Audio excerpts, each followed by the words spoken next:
이 시간 우리에게 주신 하나님의 말씀 이사야 24장 1절로 23절.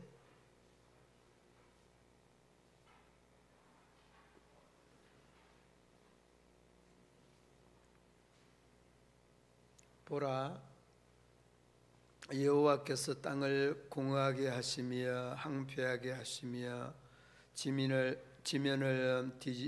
뒤집어 퍼시고 그 주민을 흩으시리니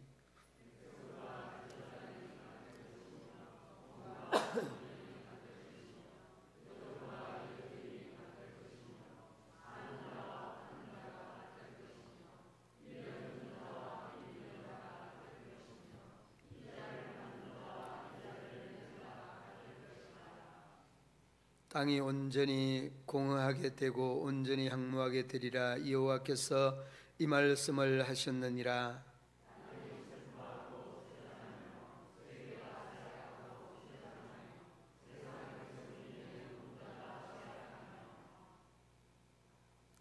땅이 또한 그 주민 아래서 더럽게 되었으니 이는 그들이 율법을 범하며 율례를 어기며 영원한 언약을 깨뜨렸음이라.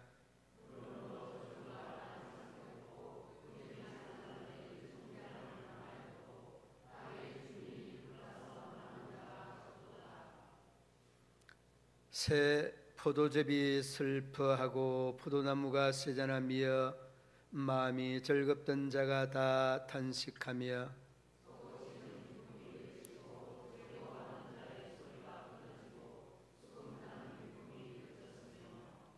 노래하면서 포도주를 마시지 못하고 독주는 그 마시는 자에게 쓰게 될 것이라.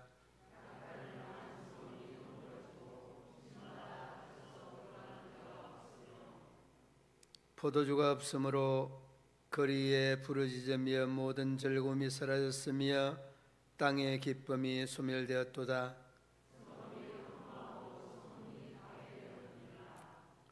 세계 민족 중에 이러한 일이 있으리니 곧 감람나무를 흔듦 같고 포도를 거둔 후에 그 남은 것을 줌 같을 것이니라.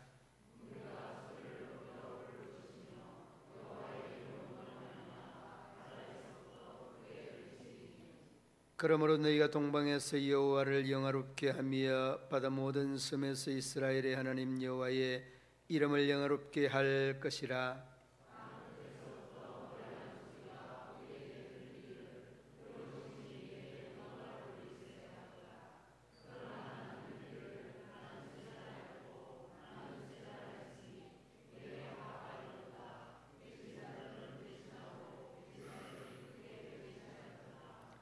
땅의 주민아, 두려움과 함정과 올무가 내게 이르렀나니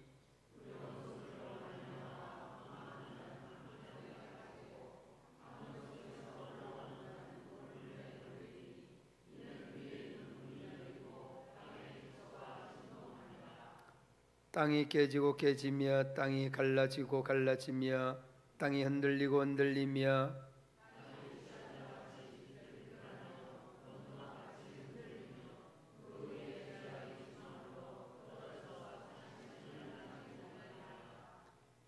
그날에 여호와께서 높은 데에서 높은 군대를 벌하시며 땅에서 땅의 왕들을 벌하시리니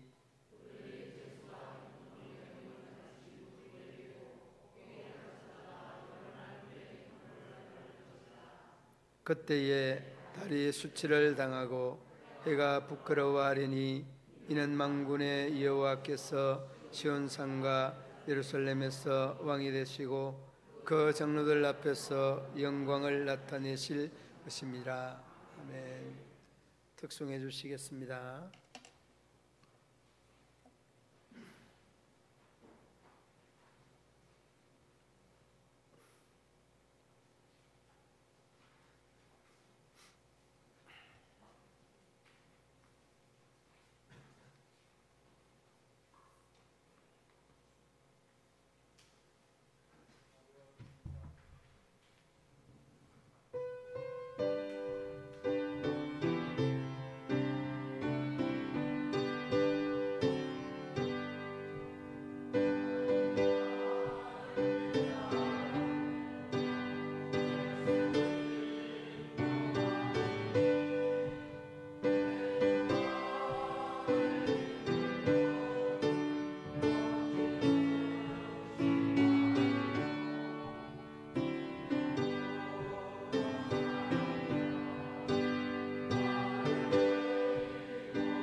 예수를 믿으면 다 구원 얻죠. 구원 못 얻습니까? 구원 얻죠? 그런데 못 얻을 수도 있어요. 예. 왠고 하면 그 믿는다는 것이 외형적으로만 보고 또 나타나는 어떤 현상으로만 보고 믿는다, 그리고 또 구원 얻는다, 이럴 수가 있습니다. 그 믿음이라는 규정은 하나님의 입장에서 조금은 객관적인 평가가 필요합니다. 내가 하나님을 믿는 사람으로서 하나님이 나를 보면 어떻게 생각할까, 이런 게 이제 필요한 거죠. 예수를 믿는 사람인데 이 사람은 뭐 선한 일이나 봉사하는 일이나 전혀 하지도 않는 사람인데 자기는 예수 믿는다고 이제 천국으로 갔어요. 이제 천국 입구에 섰습니다. 이쪽은 지옥이고 이쪽은 천국인데 자기는 그냥 이 목에 힘을 주면서 나는 예수 믿는 사람인데 나는 천국에 가야 된다고 막 천사를 오히려 그냥 설득을 하는 겁니다. 그리고 예수 믿는다는 증거를 한번 봐라. 너가 세상에 살면서 예수 믿으면서 뭘 어떻게 살았는지 그 삶에 믿는 자의 삶을 좀 보여달라. 아무것도 그 기록이 되어 있지 않지 않느냐. 그러니까 며칠 전에 여기 오기 전에 길 가다가 동전 500원 주었는데 그 동전 500원 거지에게 주었습니다. 그러니 착한 일이잖아요. 그래서 이제 이분이 그렇게 막 열변을 토하면서 이야기하니까 이 천사장이 그런 것 같거든요. 그러니까 이 사람은 천국에 보내줘야 되겠다 그렇게 생각하고 있는데 아무래도 아닌 것 같아요. 그래 또 다른 천사를 불러서 내가 결정하면 안 될 것 같아서 불러봤어요. 불러서 이 사람이 예수 믿는 흔적이 하나도 없다고 어떻게 하면 좋겠느냐고. 흔적이 하나 있는 거는 500원짜리 동전 주어서 거지에게 준 거 이거밖에 없다고. 이러니까 안 됩니다. 그 500원 다시 돌려주고 지옥으로 보내라고. 안 돼. 그러면서 삶을 살지 않는 믿음의 사람들에 대한 경종을 울리는 그런 이야기입니다. 여러분, 우리가 이 이야기를 참 예수를 바로 믿어야 되고 잘 믿어야 되겠다, 이런 사인들이 이 이야기 중에 담겨져 있다는 생각이 들기도 합니다. 여러분 어떻습니까? 여러분들은 예수 믿으면서 얼마만큼의 하나님을 위해서 우리의 삶을 드리나, 이런 그 채점을 한번 해보실 수 있기를 바랍니다. 오늘 이 본문은 바로 이런 내용들을 지적을 하고 있는 겁니다. 1절로 보시기 바랍니다. 1절에 보면 뭐라고 합니까? 땅을 공허하게 하며. 여러분이 땅에 대한 이해가 되면 오늘 이 본문에 대한 이해가 굉장히 쉬워집니다. 여러분, 우리가 성속을 설명할 때 땅의 것은 속된 거고 하늘의 것은 거룩한 것이다, 뭐 이런 식으로 표현을 하죠. 그러니까 여기서의 이 땅은 오늘 본문에서 심판받을 이러한 그 열국, 이러한 장소, 이러한 나라를 땅으로 표현을 하고 있습니다. 그러니까 여러분, 여느 성경에서 표현하고 있는 죄를 생각할 때, 또 그 죄성을 나타낼 때 이 땅을 이렇게 표현을 많이 하지 않습니까? 바로 하나님의 심판을 받을 그 열국이나 그 나라, 그 성읍, 그리고 이 땅에 대한 하나님의 불신자들, 하나님을 외형적으로 그릇되고 잘못 믿는 형식주의적인 이러한 사람들, 바로 그런 사람들을 이 땅이라고 하는 이것에 비유하고 있습니다.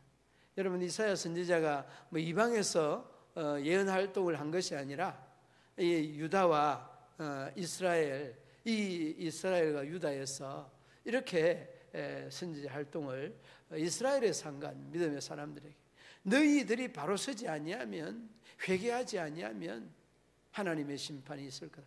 바로 그 내용이 오늘 이 본장에서 언급되고 있는 것들을 보게 되었습니다.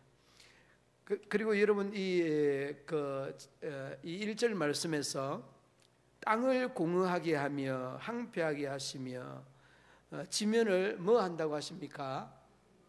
뒤집어 엎으시고 그 주민을 흩으시리니. 여기서 여러분 이 땅과 뒤집어 엎는다라고 하는 말, 얼마나 여러분 죄악이 가득 찼으면, 그릇에 비유를 하면 이 그릇에 죄악이라고 하는 물건이 꽉 찬 겁니다. 다시 말하면 이 그릇을 더 이상 깨끗하게 할 수 없는 이런 상황, 이런 상태까지 이르렀다라는 겁니다. 그러니까 그 그릇을 뒤집어 엎을 때만이 모든 죄악을 다 해소할 수 있고 깨끗하게 할 수 있다는 그런 뜻이 이 뒤집어 엎는다는 겁니다. 여러분 이스라엘이나 또 그 유다가 죄를 범하면 이방인들을 통하여서 하나님께서 이스라엘을 교훈하고 권고하였던 이런 부분들과 바로 마찬가지입니다. 그리고 여러분 뒤로 넘어가면 2절 보시기 바랍니다. 2절에 보면 뭐라고 합니까? 백성과 제사장이 같을 것이며 종과 상전이 같을 것이며, 같을 것이며 같을 것이며 계속 같을 것이다, 이렇게 표현을 하고 있죠. 이 말은 무슨 말인가 하면 하나님의 심판대 앞에서는 아무리 지위가 높든지 아무리 지위가 낮든지 많이 배웠든지 배우지 못하였든지 가졌든지 가지지 못하였든지 심판 앞에서는 동일하다는 걸 말씀하는 겁니다.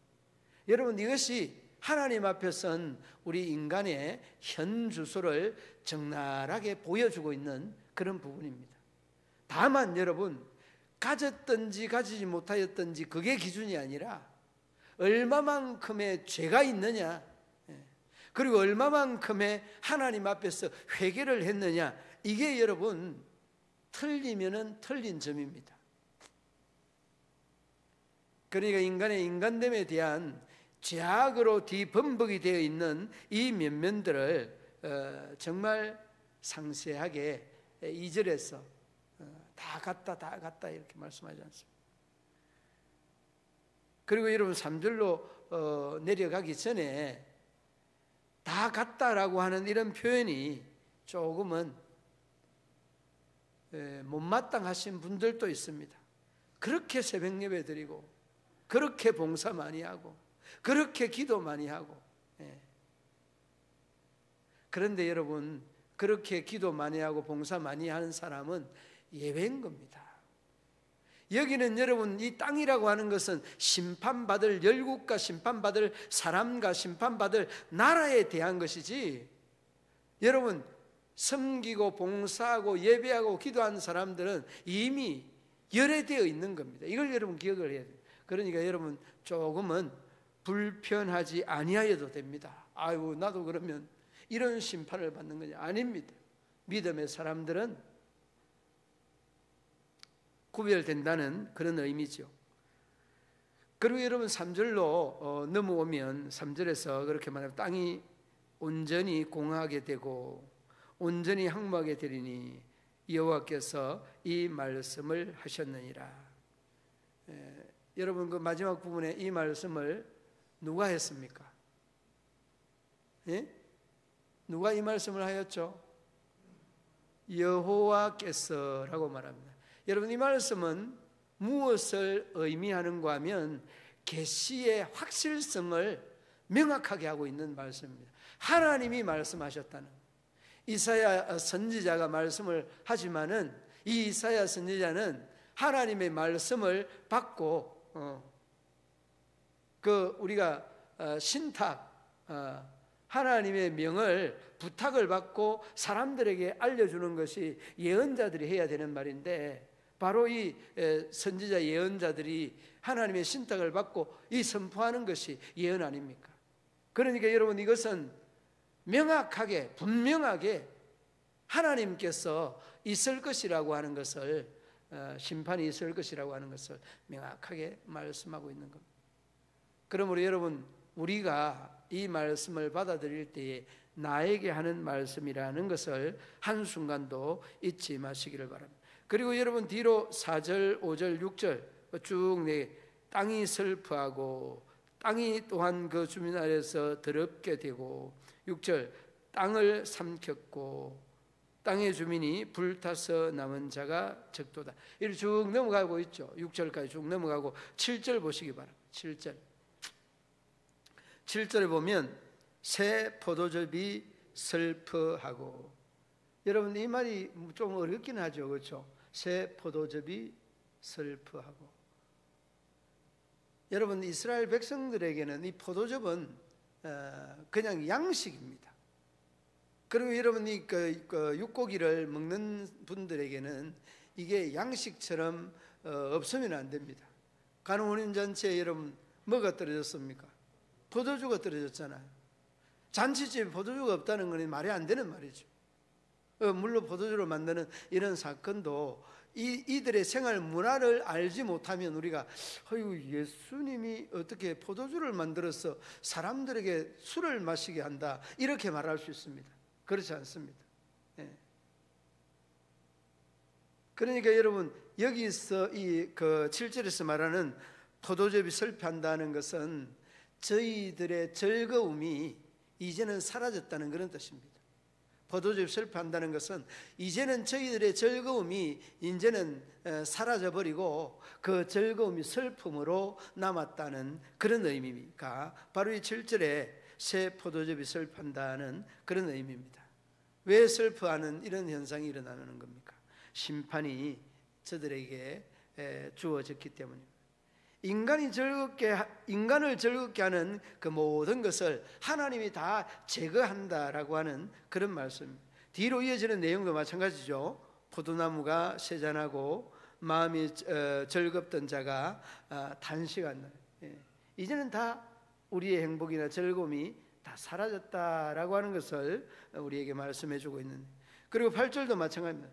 솟구치는 기쁨이 그치고 즐거워하는 자의 소리가 끊어지고 수금 타는 기쁨이 그쳤다. 이러한 그 8절과 7절 내용의 의미가 어원적으로는 조금 포도즙이 슬퍼한다는 말은 어려울 수 있지만 같은 맥락을 띠고 있는 다른 표현이라는 것을 여러분 기억하시면 될 것 같습니다.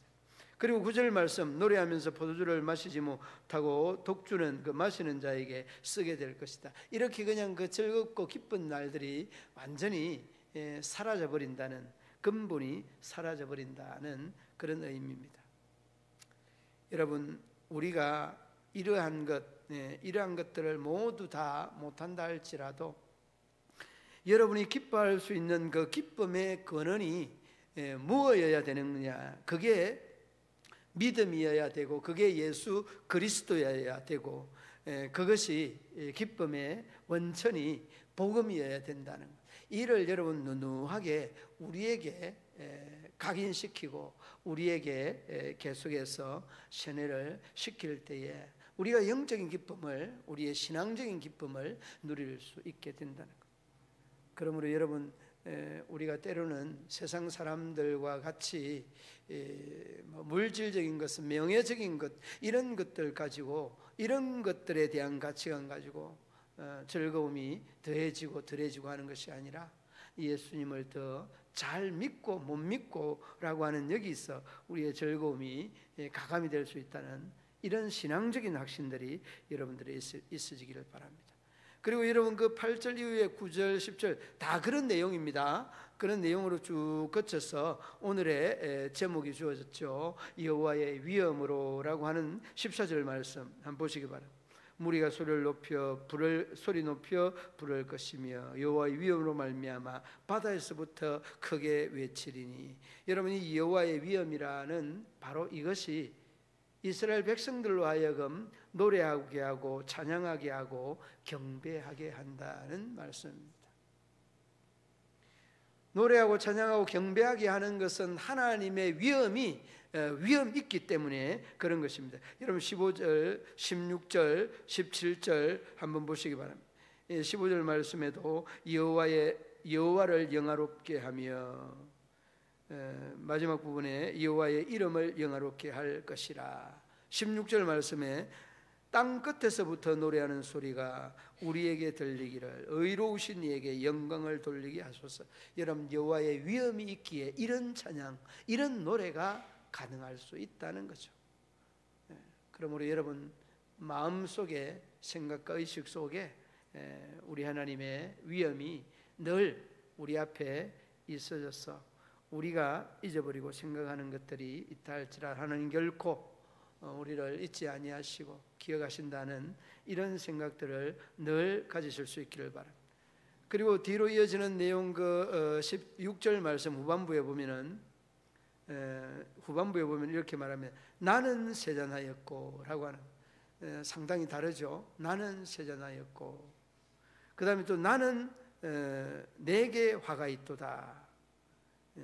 배신자들은 배신하고 배신자들은 크게 배신하였도다. 그러니까 이 인간의 인간됨에 대한 이런 부분들을 쭉 언급을 하고 있습니다. 하나님에 대한 찬양과 노래가 끝나고 나의 참 인간적인 한계들을 쭉 언급을 하고 있죠. 그리고 여러분 21절 한번 보시기 바랍니다. 21절을 보면은 그날에, 여기는 그날이 어떤 날일 것 같아요? 마지막 날, 바로 심판의 날이다. 1절에서 말하였던 그 땅이라고 하는 지명된 열국, 나라, 이제 종족, 이렇게 그 날에 심판하는 날이겠죠. 그 날에 여호와께서 높은 데에서 높은 군대를 벌하시며 땅에서 땅의 왕들을 벌하시리니. 그런데 여러분 여기서 조금 어렵습니다. 높은 군대가 어떤 군대일까요? 높은 군대. 땅의 왕들은 우리가 잘 이해가 되는데, 높은 군대라고 하는, 높은 군대. 근데 하나님의 군대를 벌할 수는 없는 거잖아요. 여기 높은 군대를 벌하시며 하잖아요. 우리 장로님이 틀리는 거 보니까 이제 좀 어려운 부분인 것 같아요. 그런데 이 내용을 찾아보니까 높은 군대라고 하는 이 말의 의미도, 이제 벌한다는 것은 두 가지의 견해가 있습니다. 하나는 높은 지역의 주둔에 있는 군대를 지칭하는 그런 의미의 높은 군대고, 그 다음에 별과, 그 높은 의미는 별과 악한 천사들에 대한 이러한 군대를 표현을 하고 있습니다. 그래서 높은 군대라는 것은 지위가 높고 왕들을 보필하고 또 뭐 지역이 높은 이런 것의 의미도 있지만은 우주 세계에서 악한 천사들의 이런 군대를 지칭하고 있는 거다. 그러니까 많은 주경학자들은 전자가 아닌 후자의 무게를 두고 악한 천사들의 이 군대를 하나님이 벌하신다라고 하는 그러한 말씀이 대다수였기도 하였습니다. 아무쪼록 여러분, 그 문제가 오늘 그날에는, 하나님께서 벌하시는 그날에는 이러한 이스라엘 백성들을 유혹하게 하고 시험 들게 하고 넘어지게 하였던 이러한 그 천사들의, 악한 천사들도 하나님이 벌하신다는 것. 그 다음에 땅의 왕들까지도 벌하신다는, 그러니까 하나님의 위엄이 어떤 정도인가라고 하는 것을 단적으로 잘 알 수 있죠. 그 다음에 여러분 마지막 23절 말씀에 보면 이렇게 말합니다. 그때에 달이 수치를 당하고 해가 부끄러워하리니 이는 만군의 여호와께서 시온산과 예루살렘에서 왕이 되시고 그 장로들 앞에서 영광을 나타내실 것입니다. 심판은 곧 악한 자에게는 멸망으로, 의로운 자에게는 영광으로 나타나는 게 똑같은 내용. 그 내용을 여러분 말씀하고 있는 내용입니다. 달과 해가 수치를 당하지만은 만군의 여호와께서 시온산과 예루살렘 왕들이 되시고 장로들 앞에 영광으로 나타내실 것이다. 하나님의 하나님 되심을 잘 설명해 주고 있는 내용입니다. 여러분, 땅에 대한 심판은 죄에 대한 심판이고 참 성스러운 것에 대한 심판이 아니다는. 그러므로 여러분, 우리가 땅에 속해 있는 사람으로서 정말 성결을 위해 그 거룩한 신앙의 몸부림들이 거듭될 수 있기를 바라고, 또 여러 모양의 말씀 중에 2절입니까? 2절 말씀에 제사장과 또 백성이 같고 여주인과 종이 여종이 같다 하는 것처럼 이들은 하나님을 등지고 멀어져 있는 사람들이지 결코 하나님을 믿는 사람은 아니다 하는 것을 마음속에 기억하면서 하나님의 위엄의 찬양과 그리고 영광과 아름다운 노래로 우리의 삶에 주님 고백하고 믿는 삶이 아름답게 펼쳐지기를 주님의 이름으로 축원합니다. 하나님 아버지, 은혜와 사랑을 참 감사합니다. 미련하기를 덮는 저희들을 부르시고 택하여서 우리 하나님의 자녀 삼아 주시고 참으로 땅에 속해 있는 재성이 가득한 우리들을 버려두지 아니하시고 구별하여서 하나님의 자녀 삼아 주시고 은혜 베풀어 주신 것 감사드립니다. 이제 우리 하나님의 위엄에 아름답게 반응하며 예배하며 찬양하며 섬기며 봉사하며 겸손하게 주의 뜻을 이루어 나타낼 수 있는 믿음의 성도들 되게 하여 주시기를 원합니다. 그날에는 아버지 하나님 높은데, 다시 말하면 아버지 하나님 교만한 자들 우리 하나님 벌하신다고 하였는데 이제 우리는 좀 더 겸손하게 하나님의 의와 뜻을 선하게 이루고 나타낼 수 있도록 우리 하나님 도우시고 인도하여 주옵소서.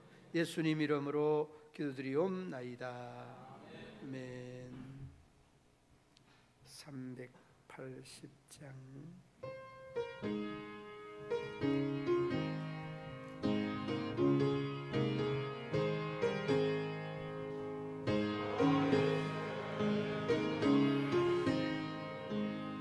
주님 앞에 나아갑니다. 얼른 보혈로 정케하사 받아 주소서. 날마다 저를 찬송하겠네. 주의 사랑의 줄로 나를 굳게 잡아내소서. 괴로운 세상 지날 때 나를 인도하여 주소서. 누를 맺고 나가면 나를 잃지 않겠네. 날마다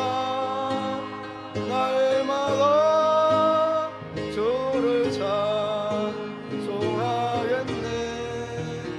주의 사랑의 줄로 나를 굳게 잡아매소서.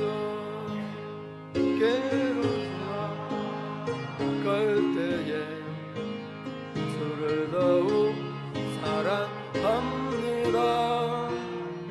맑고 빛난 천국에 나의 영혼 들어가겠네. 날마다 주를 찬송하겠네. 주의 사랑의 줄로 나를 굳게 잡아매소서.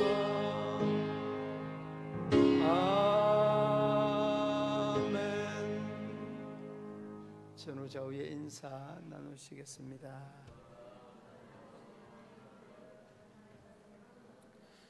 여러분, 오늘 점심 때 그 블루베리, 우리 김천식 장로님 가수원에서 이렇게 공수를 해왔는데, 아무튼 그 인사 못하신 분 인사하시고 너무 잘 먹었습니다. 얼마나 맛있는지 나중에 좀 남아서 저는 1개 반을 먹었습니다. 1개 반. 반 개는 저 아내가 대장 검사한다고 안 먹는다고 그래서 제가 저 아내 거를 먹었으니까 여러분 그 안 먹고 이해해 주시기 바랍니다. 그리고 또 이 블루베리가 그냥 이렇게 나오는 게 아니고 그냥 허리 굽혀가지고 몇 시간을 따신 권사님들이 계십니다. 예, 권사님들의 또 수고와 노고가 너무 많았습니다. 늘 그 고생하고 수고하지만은 그 고생을 늘 마음에 새기고 있습니다. 여러분 또 그 섬기는 우리 권사님들의 고마운 손길들 위해 여러분 늘 기도해 주시기 바랍니다. 이경애 권사님, 또 김하성 권사님, 또 누가 또 있었는데 권혜자 권사님. 권혜자 권사님은 어디 빠지는 데가 없어요. 그렇게 일을 많이 하시고 너무너무 수고했습니다. 너무 잘 먹었습니다. 다른 강구는 주부를 참고해 주시고 장마칠 때 여러분 건강 잘 지키시기를 바라겠습니다. 이제는 구주 예수 그리스도의 죄에서 구속하신 은혜와 하나님 아버지의 한없는 사랑과 성령의 교통하시며 위로하시며 인도하심이 우리 모든 성도들과 가정과 기업과 직장과 사업터 위에 영원토록 함께 하시기를 축원하옵나이다.